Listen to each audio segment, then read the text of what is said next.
ಹಬ್ಬದ ಸಮಯ. ನಾಯರಾ ತಯಾರಾಗಿ ಅವಳ ಅಜ್ಜಿ ಜೊತೆ ಆಚೆ ಹೋಗೋಕೆ ಕಾಯ್ತಾ ಇರ್ತಾಳೆ. ಅಜ್ಜಿ ಅವಳನ್ನ ದುರ್ಗಾ ಪೂಜೆಗೆ ಕರ್ಕೊಂಡು ಹೋಗ್ತೀನಿ ಅಂತ ಹೇಳಿರ್ತಾರೆ. ಯಾಕಂದ್ರೆ ಅವ್ರ ಮನೆ ಹತ್ರ ಒಂದು ಪೂಜೆ ನಡೀತಾ ಇರುತ್ತೆ. ಬಾ ನಾಯರಾ, ಹೋಗೋಣ.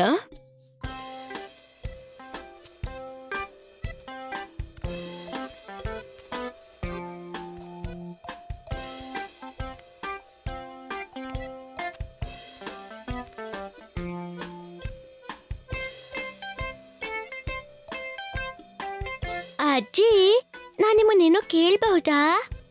ಹಾ, ಕೇಳಮ್ಮ. ಅಮ್ಮ ಹೇಳ್ತಾ ಇದ್ರು ನವರಾತ್ರಿ ದಿನ ನಾವು ಅಂಬಾ ಮಾತೆನ ಪೂಜೆ ಮಾಡ್ತೀವಿ ಅಂತ. ಆದ್ರೆ ನೀವು ಹೇಳ್ತಾ ಇದ್ದೀರಾ ನಾವು ದುರ್ಗಾ ಪೂಜೆಗೆ ಹೋಗ್ತಿದೀವಿ ಅಂತ. ನಂಗೆ ಕನ್ಫ್ಯೂಸ್ ಆಗ್ತಿದೆ ಈಗ. ಹೌದು ಕಂದ, ನಿಮ್ಮಮ್ಮ ಹೇಳಿದ್ದು ಸರಿನೇ.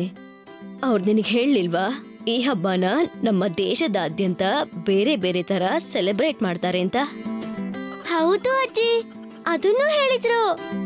ಅದೇ ರೀತಿ ನಮ್ಮ ದೇಶದಲ್ಲಿ ಪಶ್ಚಿಮ ಭಾಗದಲ್ಲಿರೋ ಜನ ಅಂದ್ರೆ ವೆಸ್ಟ್ ಬೆಂಗಾಲ್ನಲ್ಲಿ ಈ ಸಮಯದಲ್ಲಿ ದುರ್ಗಾ ಪೂಜೆ ಮಾಡ್ತಾರೆ. ದುರ್ಗಾ ಪೂಜೆ ಶುರುವಾಗೋದು ಮಹಾಲಯದ ಸಮಯದಲ್ಲಿ. ಅದು ನವರಾತ್ರಿಯ ಹಿಂದಿನ ದಿನ ಶುರುವಾಗುತ್ತೆ. ಅದೇನು ಅಂದ್ರೆ ಇದು ನವರಾತ್ರಿಯ 6ನೇ ದಿನ ಶುರುವಾಗುತ್ತೆ. ಅರ್ಥ ಆಯ್ತಾ? ಅದನ್ನ ಷಷ್ಠಿ ಅಂತ ಕರೀತಾರೆ. ಇದೇ ರೀತಿ ನಮ್ಮ ದೇಶದಾದ್ಯಂತ ಎಲ್ಲಾ ಕಡೆನೂ ಆಚರಿಸ್ತಾರೆ. ಅಷ್ಟೇ ಅಲ್ಲದೆ ಈ ಪೂಜೆನ ತುಂಬಾ ಗ್ರ್ಯಾಂಡ್ ಆಗಿ ಮಾಡ್ತಾರೆ. ಇವತ್ ನಾವು ಅಂತ ಒಂದು ಪೆಂಡಾಲ್ಗೆನೆ ಹೋಗ್ತಾ ಇದ್ದೀವಿ. ಅಲ್ಲಿ ನೀನ್ ನೋಡ್ತೀಯಾ ಇದನ್ನ ಹೇಗೆ ಆಚರಿಸ್ತಾರೆ ಅಂತ. ಆಯ್ತು ಅಜ್ಜಿ.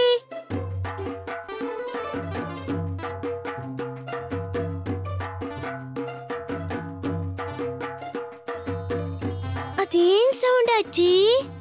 ಆ ಶಬ್ದ ಬರ್ತಾ ಇರೋದು ಧಾಕಿಂದ. ಅದೊಂದು ಟ್ರೆಡಿಷನಲ್ ಮ್ಯೂಸಿಕಲ್ ಇನ್ಸ್ಟ್ರೂಮೆಂಟ್.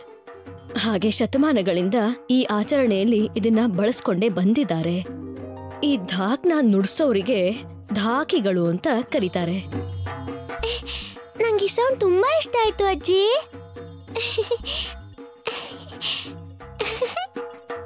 ಹೌದು ನಾಯರಾ, ನಾನು ಒಪ್ಕೋತೀನಿ. ಈ ಸೌಂಡ್ ತುಂಬಾನೇ ಚೆನ್ನಾಗಿದೆ. ಬಾ, ಈಗ ಒಳಗಡೆ ಹೋಗಿ ದರ್ಶನ ಮಾಡ್ಕೊಂಡು ಬರೋಣ. ಹಾಗೆ ಅಲ್ಲಿ ಏನ್ ನಡೀತಿದೆ ಅಂತ ನೋಡೋಣ.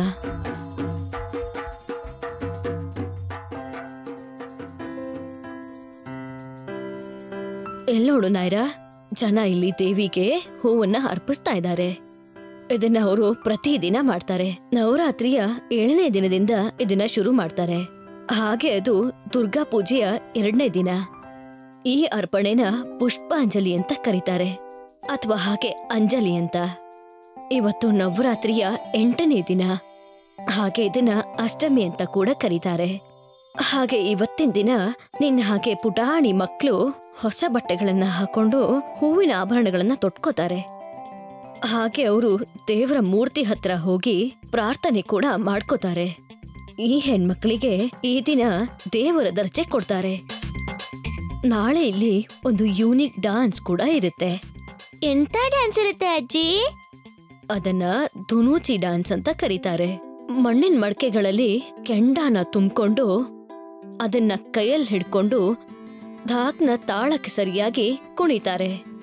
ಗಂಡಸರು ಹೆಂಗಸರು ಎಲ್ಲಾ ಸೇರಿ ಇದನ್ನ ಮಾಡ್ತಾರೆ. ಓ ಅಜ್ಜಿ, ಅದೆಷ್ಟು ಚೆನ್ನಾಗಿರುತ್ತಲ್ವಾ? ನಾವ್ ಮತ್ತೆ ಬರೋಣ ನಾಳೆ ಪ್ಲೀಸ್ ಡಾನ್ಸ್ ನೋಡಕ್ಕೆ. ಹಾ, ಖಂಡಿತ ನಾಯರಾ, ಬರೋಣ. ನಾಳೆ ಖಂಡಿತ ಮತ್ತೆ ಬರೋಣ.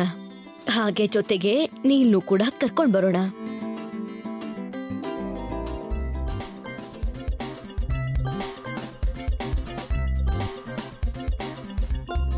ಅಜ್ಜಿ, ಅಲ್ಲೋಡಿ ಸ್ವೀಟ್ಸ್ ಇದೆ, ಬನ್ನಿ ಹೋಗಿ ತಿನ್ನೋಣ. ಸರಿ ನಾಯರಾ.